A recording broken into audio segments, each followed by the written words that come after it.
I'm Kevin Mims with the Invading Sea, a Florida-wide media collaborative that reports on climate change in the state. As part of that effort, we started The Business of Climate Change, a weekly interview of businessmen and women whose companies are either affected by the warming climate or address climate challenges. Today's conversation is with Eric Silagy, President and CEO of Florida Power and Light Company. Eric, thanks for talking with us today. That's a pleasure, Kevin. Good to be with you. Eric, so Florida Power and Light is headquartered in Juno Beach. How have climate change and sea level rise affected you as someone who lives and works in South Florida? Well, if anything, it's kind of reinforced the importance of continuing to build a stronger, smarter, and more storm resilient energy grid to make sure that we can, serve the needs of the customers that are here today, and then importantly also the customers that are coming to Florida. We're a state that is blessed with growth, but also requires, when you have growth like that, to manage it. So, right now we're already the third largest state in America and growing, expecting to add the previous, actually pre-COVID estimates, pre-pandemic estimates, if you will, were 6 million people over the next decade. I wouldn't at all be surprised if that actually increases based on the experience a lot of people have had in the Northeast, particularly, and even in the Midwest and California.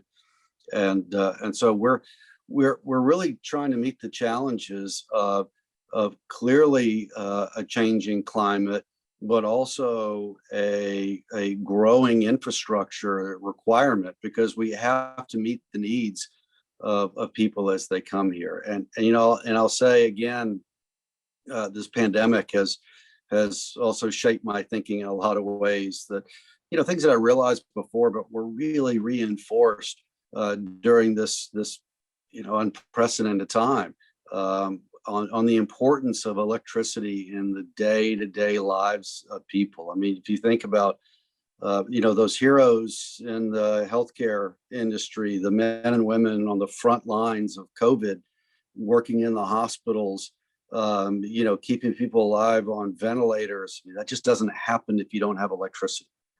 And asking people to stay at home, and shelter in place, and then to earn their livings from home. You can't do that without electricity. For those of us with kids, we had to educate our children online.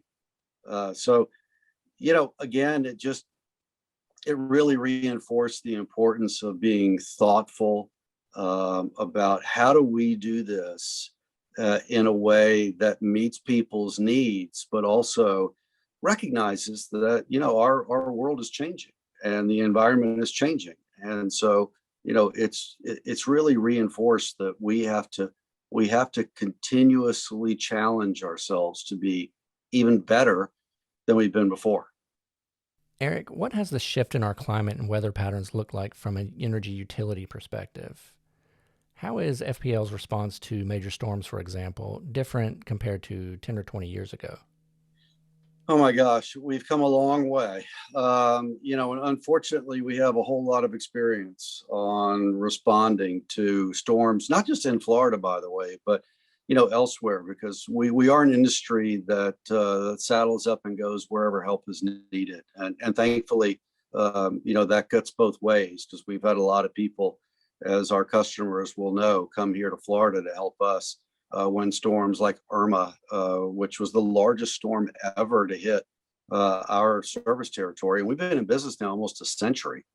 And Irma hit every single one of, at the time, 35 counties that we serve in Florida. And, at one point we had 4.4 million customers. Those are meters. So over 9 million people were out of electricity.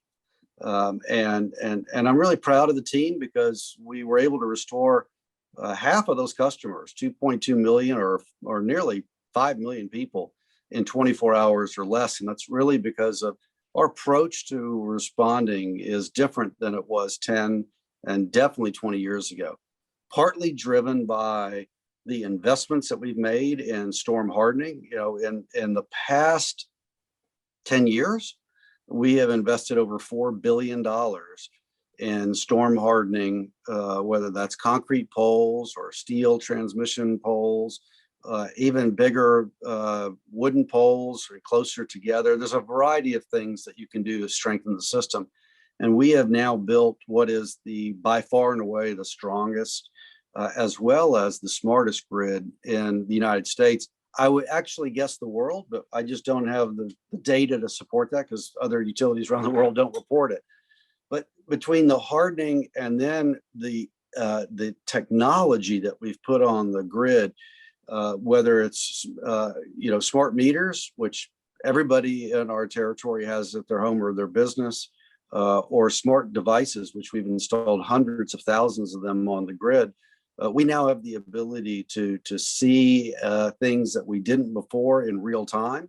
We also now have developed algorithms. We've actually patented some of this, so we can actually predict technology, using the technology, predict outages before they occur and repair them, or in the case of a storm, utilizing technology, a lot of times not even created for us.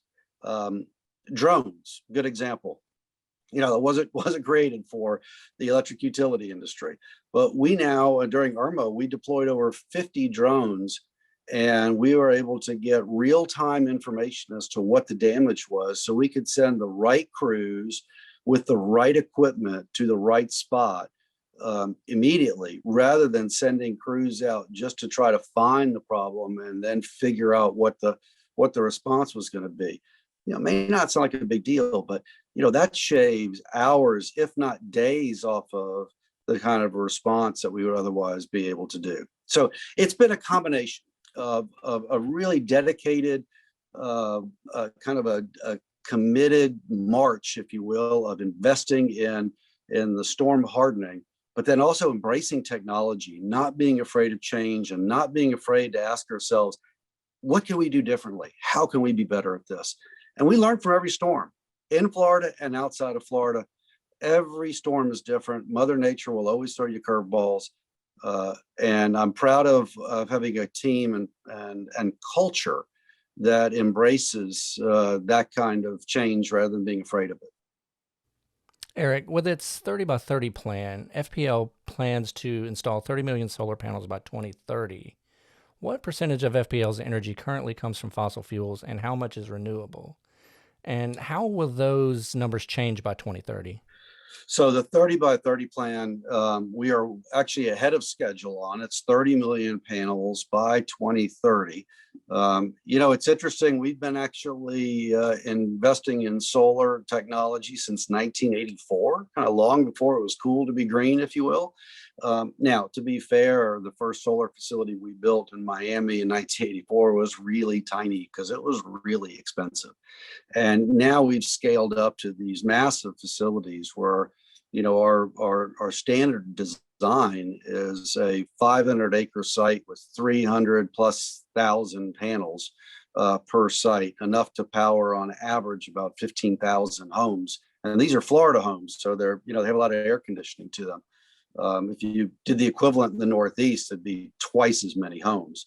But what we have now is a real program to put in place an affordable way to generate electricity that also uses no water and, of course, produces no emissions. So coupled, with our other clean assets like our nuclear plants, which also produce zero emissions, by 2030, we'll be 40% of our power coming from zero emissions, and continuing to improve upon that, because I believe, we absolutely need to be striving for a zero emissions generation fleet. We have to be smart on how we do this, because again, we have a duty to provide our customers with electricity 24 hours a day, 7 days a week. And I know I would be willing to bet that all of our customers would want us to be zero emissions and green and clean, but none of our customers would also want us to put them in the dark. And so that's the balance as we continue to look at new technologies and adapt to what should be really the goal of zero emissions. And that is where we will eventually get to. there's just not the technology today to be able to do that affordably. But there are really interesting, and I think, potentially technologies there like green hydrogen that I'm really excited about that could get us there much faster. And so that's why we're embracing a new pilot project. We're actually getting ready to start construction on it. We have to first go before the Public Service Commission and ask permission to do it, which we're in the process of doing right now as part of our rate proceeding. And we're going to build a pilot project to prove out the ability to put hydrogen into the existing gas plants that we have. And so we put hydrogen in, and of course, hydrogen comes from water. And if you remember your old days in high school chemistry, H2O. And so there's a device, it's called an electrolyzer, and this is not new technology. And it splits hydrogen from the oxygen molecules. And so you have a byproduct of pure oxygen, which you can put in the atmosphere, or you could, put it and compress it and put it in tanks. And then you end up with hydrogen. And that hydrogen can be blended in with natural gas. So now you're using even less natural gas in these existing gas plants. That we have the most fuel efficient gas plants in the world. So I start with that. How can I burn the least amount of fuel possible to generate the electricity? That's one way you get your emissions profile down. And then you start doing things like blending hydrogen in with the ultimate goal of replacing gas with hydrogen. Now, there's a lot of work that has to be done on this, because right now, if you put pure hydrogen into the existing machinery, it will actually destroy the machinery, because it turns steel, it makes it very brittle, and it will break. So we're working with manufacturers on that, but it's exciting. And there are real opportunities to do this. Folks who out right now say, we're going to get there by 2030, that's great, but there's no visibility. If we're going to be really intellectually honest, there's no visibility from a technology standpoint of how to get there in that short of a time frame. But we are not satisfied, and we are going to continue to drive for those solutions. At the same time, making sure customers can afford to pay their power bills and that the lights stay on. Eric, how is Florida Power and Light working with customers who want to produce their own solar energy? Yeah, I support any customer who wants to do that. We work directly with customers by providing a meter. It's called a net meter. So it allows customers to be able to flow electricity, if they have any extra, back onto the grid. I believe anybody who wants to put solar on their roof should have the ability to do that. But I will tell you that it is still very expensive, and we have a lot of customers. The vast majority of our customers do not have solar on their roof for a variety of reasons, either cost, or in many cases, it's because they don't own the roof. They don't have the ability to put solar on the roof because they don't own it. They live in a condominium, or they live in an apartment building, as an example, or a manufactured home, maybe, where you can't put it on because of the structural issues. So we actually created a new program called Solar Together, which gives our customers the opportunity to have their electricity come from solar generation, but the solar generation that we build in the middle of the state, that is these really big solar facilities. So it's affordable. So it's a win-win, because the customers are able to effectively have solar as part of their electricity. And at the same time, it's done in a very efficient manner. And they also don't have to worry about the day-to-day maintenance and the costs associated with having solar on their roof, assuming that they even own a roof. So, Eric, what kind of changes can we expect to see in the energy industry in the next 20 years? Will we see more widespread use of alternative energy sources, such as methane captured from landfills? Yeah, I can't speak to the methane of landfills. I mean, maybe, that's been used for a long time. It's pretty limited in the ability to do it at really scale, which isn't all a bad thing, because you don't want, massive landfills that take up tens of thousands of acres. I don't think, but I think we should be smart on how we utilize any of the resources that are available. But I think there's going to be significant change within the industry. You're already seeing it. We've now been in the renewables business for more than a quarter century. And, as a company, NextEra Energy, which is the parent company of Florida Power and Light, between Florida Power and Light and our sister company, we are the largest producer of electricity in the world, from wind and solar and now battery storage. And so we're proud to kind of blaze the trail, if you will, and show others how you can do it. Around the country, we generate electricity from wind and solar and using battery storage. And then we provide that electricity. We sell that to other utilities around the country. We're actually doing work in outside of Florida in 48 of the other 49 states. And so I think you're going to see a lot of change because a lot of other electric providers are kind of turning the corner a little bit in how they're approaching this. I'm really proud of the fact that Florida Power and Light has the largest solar build going on in the country. We're installing more solar generation than anybody. We actually produce more electricity right now from the sun at FPL than I think anybody in the United States. And yet we weren't mandated to do it. We weren't ordered to do this. There is no state renewable portfolio standard that requires it. And our customer bills are actually today 10% less than they were 15 years ago. And so, it goes to prove that if you do this in a thoughtful way and you're disciplined about it, that you really can be clean and be affordable. And oh, by the way, reliable. For the last few years, we've been ranked the number one utility in America from a reliability standpoint. And in Florida, by far and away, there's 54 electric providers in Florida. A lot of people don't know that. A lot of relatively small municipal electric utilities and cooperatives, but our electric reliability is the best in the state by far. And so I'm a big believer that you don't have to pick and choose. Now, this isn't easy and it's not quick. As much as, and look, I can be as impatient as anybody.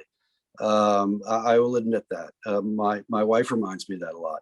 And, and I think it's important to be motivated and to push and to do everything you can to do things quickly. But you also have to recognize that infrastructure, to do it right, you have to be thoughtful on the investment. And it's a march.